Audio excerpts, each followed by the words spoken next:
안녕하세요, 로스디펜더입니다. 오늘은 미투젠이라는 기업에 대해서 알아보겠습니다. 미투젠의 비즈니스에 대해서 알아보겠습니다. 미투젠은 코스닥에 상장돼 있고 모바일 게임 사업을 하는 회사입니다. 크게는 소셜 카지노 부문과 캐주얼 게임 부문에 있습니다. 월간 이용자 수는 400만 명이고 일간 이용자 수는 100만 명 정도가 됩니다. 미투젠은 게임 장르를 지속적으로 확대하면서 매출을 증가시켜 왔습니다. 미투젠의 경쟁력에 대해서 알아보겠습니다. 미투젠의 강점은 높은 영업이익률과 순이익률인데요. 그것을 기반으로 해서 경쟁력 있는 회사들을 인수하고 있습니다. 최근에는 웹툰 웹소설 플랫폼 회사와 슈팅게임 개발 회사와 블록체인 메타버스 회사를 인수했습니다.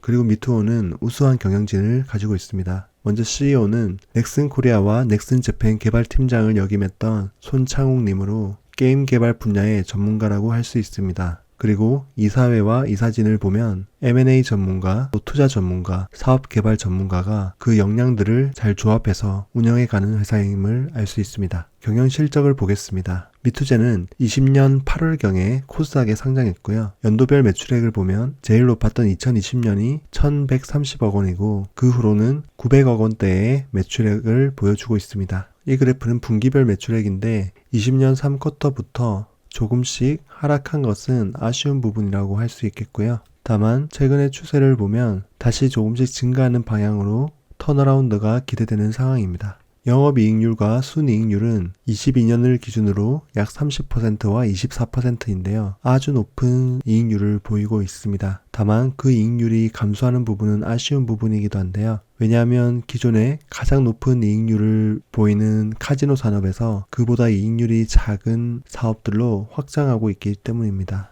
이것은 분기별 영업이익률과 순이익률인데요. 보시면 영업이익률과 순이익률이 하락하고 있죠. 그래서 감소하는 원인이 무엇이고 또 반등할 가능성은 어디서 찾을 수 있을지가 중요한 부분일 것으로 보입니다. 미투젠의 향후 전망에 대해서 볼까요? 향후 전망을 예측하기 위해서는 영업이익률과 순이익률이 왜 하락했는지를 알아야 할 텐데요. 이것은 바로 새로 인수한 기업들의 손익에서 찾을 수 있습니다. 22년 3월 31일 기준으로는 아직 최근에 인수했던 회사들의 매출액과 손익이 반영이 되지 않았는데요. 하지만 22년 6월 30일 기준으로 이 회사들의 매출액과 손익이 영향을 주는 것을 알 수 있습니다. 자세히 살펴보시면 미투넷 노벨은 매출액과 손익에 긍정적인 영향을 준 반면에 조업소프트와 미버스랩스는 각각 마이너스 5.2억, 마이너스 5.8억으로 합계 마이너스 11억 원의 분기 손실에 영향을 미친 것을 볼 수 있습니다. 그리고 3쿼터부터 무형자산 상각비가 발생합니다. 이것은 곧 영업이익의 감소로 이어지게 되는데요. 이게 뭐냐면 회사들을 인수할 때 보통 그 회사의 영업 프리미엄을 주게 됩니다. 그만큼 그 회사들의 가치를 인정해 주는 것인데요. 다만 그것이 미투젠의 재무제표에 무형자산으로 잡히고 미투젠은 이 영업권이라는 무형자산에 대해서 상각을 해나가야 되고 그에 따른 비용이 발생하게 됩니다.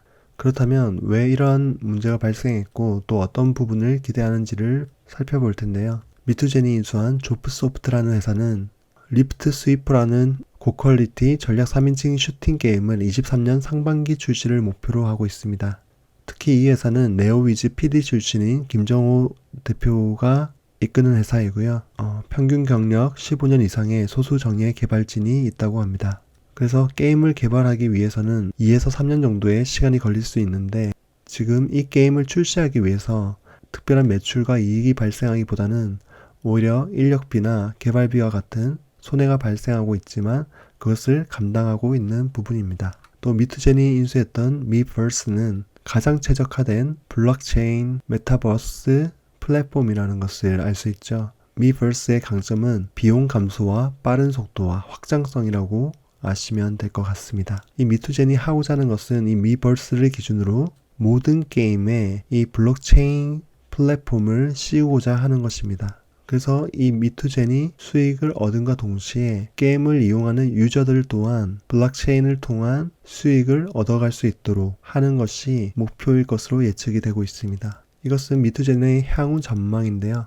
기존에 캐시카우 역할을 했던 소셜 카지노 사업을 확대하고 게임의 장르를 캐주얼 게임으로 확대하고 그리고 높은 이익을 기반으로 한 M&A를 적극적으로 추진하고 또 블랙체인 기반의 플랫폼을 통해 전 사업의 신성장을 뽀하는 것입니다. 그렇다면 미투젠의 안정성에 대해서 살펴보겠습니다. 부채 비율은 자본이 1094억 원이고요. 부채가 261억으로 부채 비율은 24%로 매우 낮은 편입니다. 아주 안정적인 재무 구조라고 할 수 있겠죠. 유동 비율 또한 421%로 재무적인 위험이 아주 낮다고 할 수 있겠습니다. 다음으로 투자 지표를 살펴보겠습니다. 주가 14,750원을 기준으로 2,003억이고요. 펀은 8.9배로 게임 회사 치고는 매우 낮은 편입니다. ROE는 자본 대비 이익인데 20.6%로 아주 높은 편에 해당되고요. PBR은 1.8배로 게임 산업에서는 낮은 편에 속합니다. PSR도 2.1배로 게임 산업 내에서는 적절하거나 다소 낮은 편이고요. 이것은 퍼 밴드와 PBR 밴드인데 원래는 높은 멀티플을 받다가 지금은 아주 많이 하락한 것을 알 수 있습니다. 어떻게 보면 그만큼 저평가되었다고 볼 수도 있고 또 다른 면으로 보면 미투젠의 매출과 이익의 증가가 기대에 미치지 못했다라고 볼 수도 있겠습니다. 미투젠의 차트를 보면 크게 하락한 모습을 볼 수 있는데요. 물론 최근에 약세장이기도 했죠. 보시면 지지선과 저항선이 다음과 같이 형성되어 있음을 알 수 있고요. 그래서 여러분이 앞으로 거래하시는데 참고하시면 될 것 같습니다. 미투젠을 요약하고 평점을 매겨보겠습니다. 성장성 부문은 매출액이 감소했던 부분, 하지만 최근에 인수합병으로 인해서 또 많은 게임들을 출시함으로써 증가할 것으로 예상되는 점을 감안해서 조금 보수적으로 2.5점으로 책정했습니다. 수익성 부문은 높은 영업이익률과 꾸준히 배당을 준다는 점에서 3.5점으로 책정했고요. 안정성 부문은 매우 우수한 재무 구조를 가지고 있는 점을 좋은 점으로 뽑았고, 다만 블록체인 기반의 사업을 해나갈 것으로 보임으로써 혹시나 모를 잠재적 위험성에 대해서 감안해서 4점으로 책정했습니다. 밸류에이션은 업종 대비 낮은 퍼와 PBR이 형성되어 있는 점을 감안해서 3점으로 책정했습니다. 종합 3.3점입니다. 네, 오늘은 미투젠에 대해서 알아봤는데요. 여러분의 투자 유니버스에 넣어두고 지속적으로 관찰하면서 좋은 투자의 타이밍이 됐을 때 투자해보는 것도 좋을 것으로 생각됩니다. 도움이 되셨다면 구독과 좋아요, 알림 설정을 눌러주시면 감사하겠습니다. 지금까지 로스디펜더였습니다. 감사합니다.